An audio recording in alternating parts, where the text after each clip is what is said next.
Bismillahirrahmanirrahim. Yang kita dengarkan madhab Wahabi ini di dalam akidah mereka berkeyakinan bahwa Allah fis sama. Nah, ini yang menjadi muskilah, dan itu ada hadis jariyah kalau tidak salah di Sahihul Muslim yang mengatakan ada jariyah bertanya kepada Nabi SAW, Aina Allah? Qalat fis sama. Bagaimana mentafsirkan atau memahami hadis tersebut, Ustaz? Terima kasih. Hadis jariyah ini kita baca dari segi sanad dan matan. Pertama, kalau dibaca dari segi sanad, Imam Al-Baihaqi dalam As-Sunan Al-Kubra, kisah jariyah ini mudraj min ba'dhin nusakh. Menurut Imam Baihaqi, dalam naskah Sahih Muslim yang asli, kisah tentang fisama tidak ada. Ini ba'dul mutaakhirin setelah Imam Muslim memasukkan, karena sanadnya satu. Itu yang pertama. Yang kedua, dari segi matan. Dari segi matan, hadis ini walaupun sanadnya sahih, tetapi matannya tidak sahih. Mengapa? Karena hadis ini terjadi simpang siur, terjadi ikhtilaf. Jadi hadis ini memang tidak mahfud ya, tidak kuat. Terjadi simpang siur. Karena simpang siur, maka hadis ini dianggap tidak kuat. Itu dari segi matan dan sanad. Di antaranya mereka mendhaifkan hadis al-jariyah. Jadi hadis Muawiyah bin Hakam As-Sulami, tatkala dia ingin membebaskan budak wanita dalam Sahih Muslim, ya. Maka kemudian Nabi bertanya, ya, Aina Allah? Di mana Allah Subhanahu wa taala? Maka sang jariyah, sang budak wanita berkata, fis sama. Allah berada di atas langit. Waman ana, siapa aku? Kata budak tersebut, anta Rasulullah. Engkau adalah utusan Allah. A'tikha fa innaha mu'minah. Kata Nabi, bebaskan dia, sesungguhnya dia seorang wanita mukminah. Hadis ini ya disahihkan oleh para ulama. Bahkan Az-Zahabi menyatakan termasuk hadis-hadis yang mutawatir. Termasuk hadis-hadis yang mutawatir. Faminal ahaditsil mutawatirah al-warida fil ulu.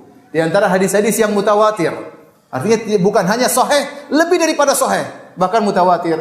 Ada hadis tentang jariyah yang mengatakan Allahu fis sama. Allah berada di atas langit. Hadis ini sangat penting bagi Ahlus Sunnah. Kenapa? Karena hadis ini ya menunjukkan tentang fitrah. Bahkan wanita budak ini yang mungkin jarang mendengar pengajian Nabi sallallahu alaihi wasallam karena dia seorang budak wanita, harus bekerja di rumah tuannya. Dia pun dengan fitrahnya tahu bahwasanya Allah berada di atas langit. Paham? Dan hadis ini disahihkan oleh banyak ulama. Ya, Zahabi mensahihkan, Ibnu Hajar mensahihkan, bahkan Syekh Albani mengatakan saya tidak mengetahui ada khilaf tentang masalah kesahihan hadis ini. Hadisnya sahih. Ya. Kalau kita menukilkan banyak sekali ulama yang mensahihkan hadis ini. Baik. Berkata Imam Az-Zahabi rahimahullahu taala tentang hadis ini. Fa fil khabar, atau beliau berkata, hadza haditsun sahih, dalam kitabnya Al-Ulu. Ini adalah hadis yang sahih. Disahihkan oleh Imam Muslim. Imam Muslim adalah ashahul kutub ba'dal Bukhari, ba'dal Quran wal Bukhari. Buku hadis yang paling sahih adalah Sahih Bukhari. Setelah itu sahih apa? Muslim. Kata para ulama, seluruh orang yang mengkritik hadis-hadis dalam Sahih Bukhari, yang benar Imam Bukhari. Hadis tersebut yang benar adalah sahih. Tukang kritik tersebut semuanya salah.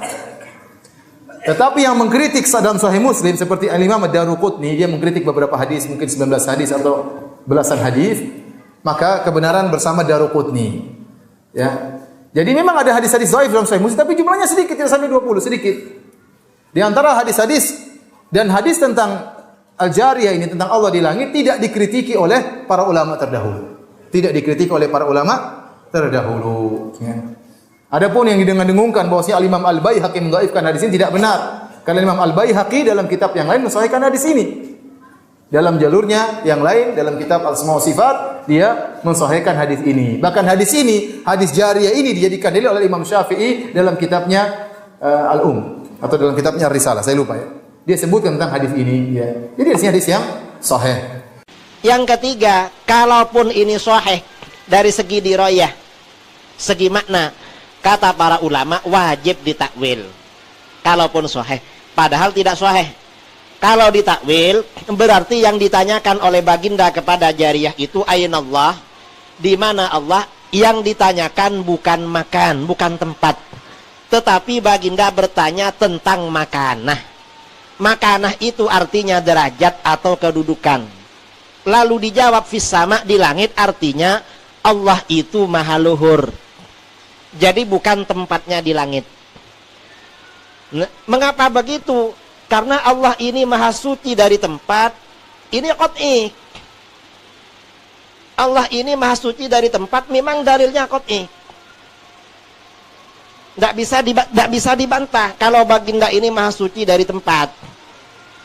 Dalilnya mana? Di dalam Al-Quran, Al-Hayyul Qayyum. Al-Qayyum hanya Allah yang maha mengatur. Berarti Allah tidak diatur. Di dalam Al-Quran,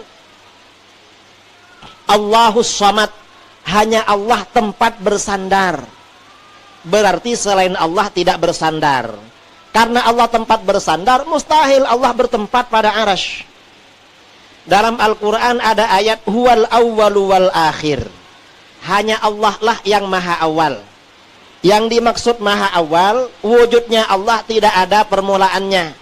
Allah itu ada sebelum ada langit, sebelum ada arasy, sebelum ada tempat. Sebelum ada tempat, sebelum ada langit, sebelum ada arasy, Allah tidak bertempat. Berarti setelah benda-benda itu tercipta, Allah tidak bertempat. Mengapa? Allah tidak berubah. Berubah itu adalah sifatnya makhluk. Itu dalil qat'i. Jadi bagaimanapun dalil itu tidak bisa di hadis jariyah ini tidak bisa menjadi dalil. Kalaupun ini dipaksa-paksakan, Wahabi kalau di dalam Al-Quran dalilnya yang pertama, Ar-Rahmanu 'alal 'arsy istawa. Allah beristiwa pada arsy. Cara menolaknya, istawa ini lafadz mustarak, bukan lafadz nas. Maknanya ada 15. Karena itu tidak bisa ditentukan pada makna bertempat. Karena maknanya 15. Itu yang pertama. Yang kedua, kalau dipaksa-paksakan akan bertentangan dengan ayat lain yang memberikan kesan Allah tidak di langit, di arsy. Contoh, wa huwa ma'akum aina ma kuntum. Allah bersama kamu dimanapun kamu berada. Sekarang kita ada di mana? Di rumah Habib Abdullah kan? Lah apa Tuhan ada di sini? Katanya ada di arsy, tapi kok ada di sini? Allah subhanahu wa ta'ala sami'an qariban wa huwa ma'akum. Pernah ada dalam satu hadis para sahabat bertakbir keras sekali. Lalu Rasulullah mengingatkan, kalian tidak meminta kepada yang goiban, yang tidak ada, yang tuli dan yang jauh, tetapi kalian meminta kepada sami'an qariban wa huwa ma'akum, kepada yang maha mendengar, maha dekat, dan dia bersamamu. Seperti sekarang, Allah maha mendengar apa yang terucap, Allah maha dekat, menyaksikan apapun, dan dia bersama kita. Dekatnya Allah beda dengan dekatnya makhluk yang perlu jarak. Mendengarnya Allah beda dengan mendengarnya makhluk yang punya keterbatasan. Dan dia bersama kita, ilmunya menyertai kita, pengetahuan Allah menyertai kita, kekuasaan Allah menyertai kita.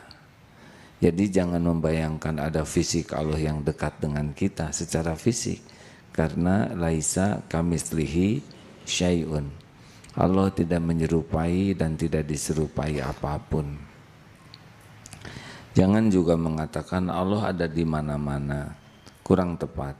Kalau ditanya Allah ada di mana, maka Allah bersemayam di atas arsy, sudah begitu saja. Arsy-nya bagaimana? Pasti kita tidak bisa menjangkau. Karena kalau Allah berada di suatu tempat, maka tempat itu lebih besar daripada Allah.